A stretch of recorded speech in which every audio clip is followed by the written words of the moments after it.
Pessoal, bom dia, a paz do Senhor, uma manhã de bênçãos para vocês nesse domingo, e o Senhor venha falar conosco por intermédio da palavra dele aos nossos corações.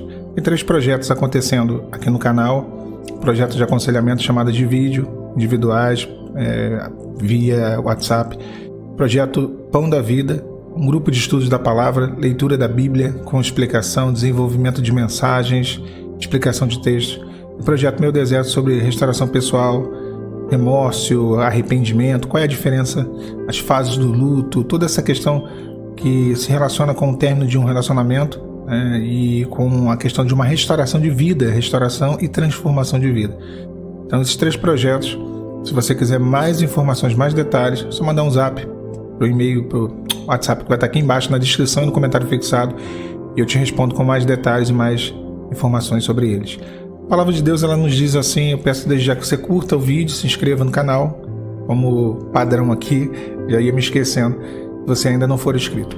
A palavra diz assim lá em Gênesis capítulo 4, do versículo 20 ao versículo 26. É um pouquinho extenso o texto, mas eu acho que é necessário ler, e a palavra nos diz dessa maneira. Ada deu à luz a Jabal, e esse foi pai dos que habitam em tendas e tem gado. E o nome do seu irmão era Jubal, e este foi o pai de todos os que tocam harpa e órgão. Zilá também deu à luz a Tubal-Caim, mestre de toda a obra de cobre e ferro. E a irmã de Tubal-Caim foi Noema. Tornou Adão a conhecer a sua mulher, e ela deu à luz a um filho, e chamou o seu nome de Sete, porque disse ela: Deus me deu outro filho em lugar de Abel, porquanto Caim o matou. E a Sete também nasceu um filho, e chamou o seu nome de Enos. Então se começou a invocar o nome do Senhor. O que eu queria falar um pouco nesse texto, e às vezes a gente tem a mania de pular, né? Genealogia. Lá no grupo Pão da Vida a gente vai explorar bastante as genealogias, porque elas possuem sim simbolismo, significado, orientações, instruções de Deus para nós. E essa genealogia, né, os descendentes de Caim e Sete, eles mostram os propósitos, os projetos de Deus na vida do homem. A palavra de Deus, ela contém detalhes que são fundamentais numa compreensão mais profunda acerca do projeto de salvação, acerca daquilo que é o querer do Senhor para nós. Então só conhece esses detalhes através da revelação do Espírito Santo.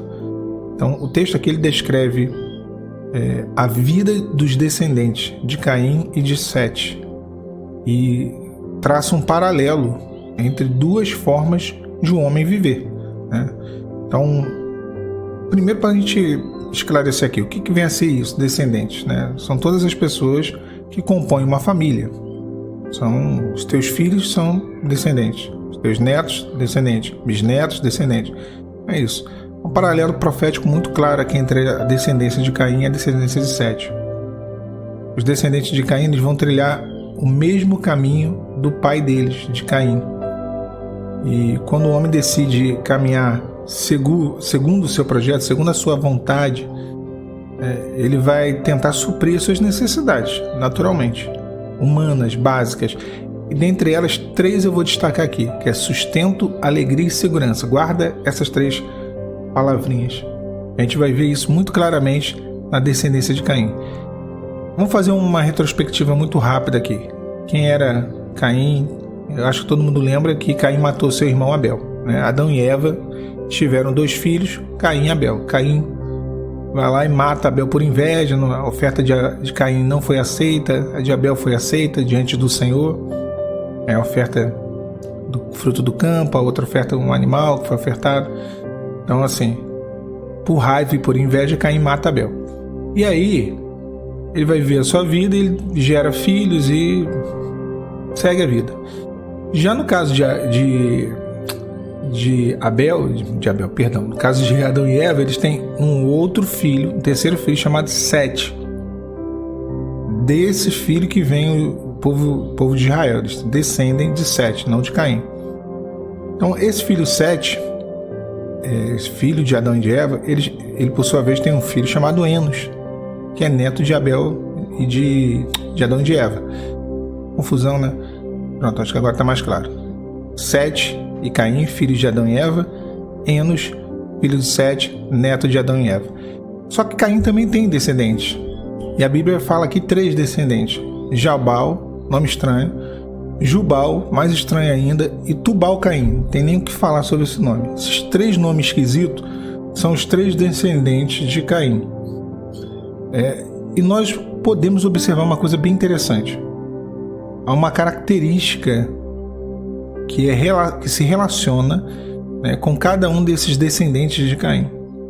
Por exemplo, Jabal, a palavra ela fala que ele tinha tendas e gado. Lembra das palavrinhas que eu falei? Sustento, alegria e segurança. Jabal, ele vivia uma vida onde o sustento talvez fosse o foco da sua vida. Ele era um homem que vivia em tendas e era dono de gados.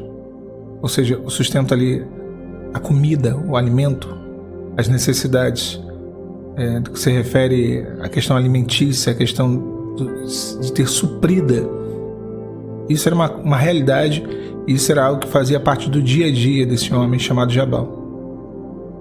A palavra diz que Ada deu à luz a Jabal, e este foi pai dos que habitam em tendas e têm gados. Ele não só tinha isso muito presente na sua vida, como ele foi pai, ele foi o patriarca. Os descendentes dele foram pessoas que habitavam em tendas e possuíam gados. Olha que coisa interessante.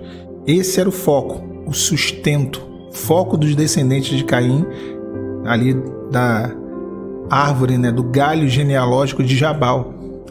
E aí a Bíblia vai dizer de um outro, Jubal. Esse, por sua vez, ele foi pai daqueles que tocavam harpas e flautas. E se a tenda e o gado fala de sustento, a harpa e a flauta fala da alegria. Lembra das 3 palavrinhas? Sustento, alegria e segurança.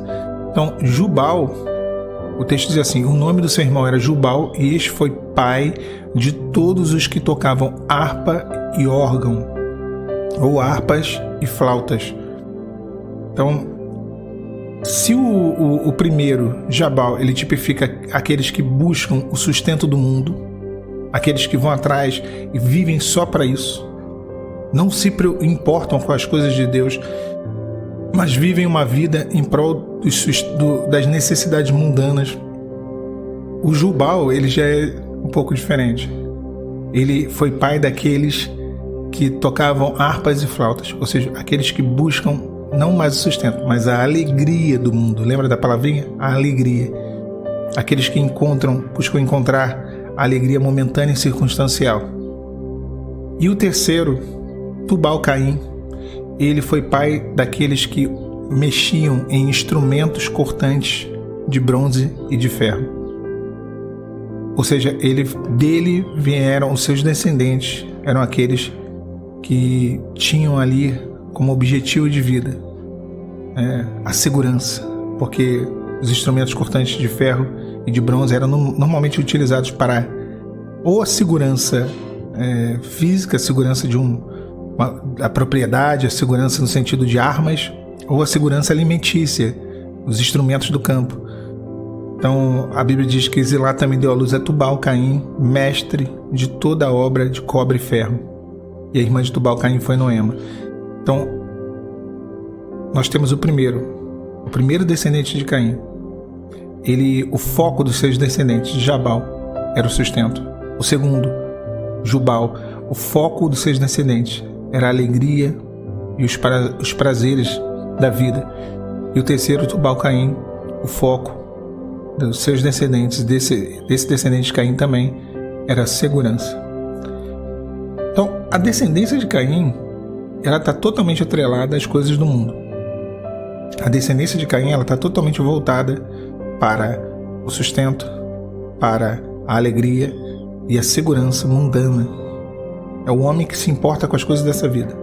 Já a descendência de Sete, o terceiro filho de Adão e Eva, ele gera um filho, o nome desse filho é Enos. Então, Enos, ele fazia parte dos descendentes de Sete. E quando nós olhamos, o que diz o texto, é assim: e tornou Adão a conhecer a sua mulher, e ela deu à luz a um filho e chamou seu nome de Sete. Porque disse ela: Deus me deu outro filho em lugar de Abel, porquanto Caim o matou. Sete gerou um filho chamado Enos. Há uma característica em Enos que nos mostra uma forma de viver totalmente diferente dos 3 descendentes de Caim, do seu tio. Enos invocou a Deus. Ele invocou. Sete também nasceu um filho, chamou seu nome de Enos. Enos então se começou a invocar o nome do Senhor. Olha que interessante. Qual foi a primeira atitude que a palavra registra sobre Enos? Ele invocou o nome do Senhor. Foi a atitude dele. Foi o que ele valorizou. Foi o que marcou a sua vida. Foi talvez a escolha, a necessidade maior de Enos foi invocar o nome do Senhor. Não foi o sustento, não foi a alegria momentânea, não foi a segurança mundana. Foi invocar o nome do Senhor. Olha que diferença. Que diferença. O salmista ele vai dizer no Salmo 73, no versículo 28, mas para mim, bom é aproximar-se de Deus. Eu pus a minha confiança no Senhor Deus para anunciar todas as tuas obras. Olha como que a escolha de um patriarca reflete em toda a sua descendência. Como que a descendência de Caim foi mundana, voltada para as coisas dessa vida, voltada para o mundo, e como a descendência de Sete se voltou para Deus. E isso faz toda a diferença na nossa vida, quando nós nos voltamos para o Senhor. Ainda que os teus pais, que os teus avós, que a tua família não sirvam ao Senhor, se você gerar essa possibilidade de rompimento, esse rompimento será real. O que eu quero dizer? Você está querendo dizer, Alan? Não estou entendendo. Veja Jefté, um outro personagem.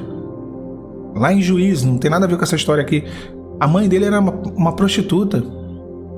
Ele foi deserdado pelos seus irmãos, expulso da casa de seu pai. No entanto, ele invocou o nome do Senhor e ele rompeu um ciclo de ruína, um ciclo de desgraça por conta da busca dele. Ele rompeu uma coisa que estava ali na descendência dele, de coisas dando errado, uma situação hereditária. Outro personagem, Jabes, a palavra fala que também a vida dele toda desordenada, os pais, pessoas que não tinham experiência com o Senhor. E Jabes invocou o nome do Senhor e o Senhor também transformou a vida daquele homem. Então, quando nos aproximamos de Deus, escolhemos servir ao Senhor, fazemos do Senhor a nossa prioridade e não o sustento, a alegria mundana, a segurança mundana, mas o Senhor é a nossa prioridade. Estou dizendo com isso que você vai abrir mão de trabalhar, de estudar. Não estou dizendo nada disso. Estou dizendo que você vai priorizar o reino e o Senhor vai priorizar a sua vida em todas as áreas. Essa escolha foi a escolha de Enos. Ele invocou o nome do Senhor. E os seus descendentes foram muito abençoados por conta dessa escolha. Qual escolha você tem feito nessa manhã de domingo? Qual escolha que você tem feito na sua vida diariamente? Qual escolha que você tem feito nesse mês? Já estamos na metade do mês. O que você tem escolhido? O sustento mundano? O sustento material da carne? As alegrias passageiras? A segurança para essa vida? Ou será que você e eu temos invocado ao Senhor, buscado a presença dEle e entendido a cada dia a importância de nos relacionarmos com Deus, de buscar a face dEle, a presença dEle, crendo que sim, tudo vai ser acrescentado quando a Ele buscamos. Que Deus te abençoe, meu irmão, minha irmã, nessa manhã, nesse dia, nesse domingo. A paz do Senhor Jesus.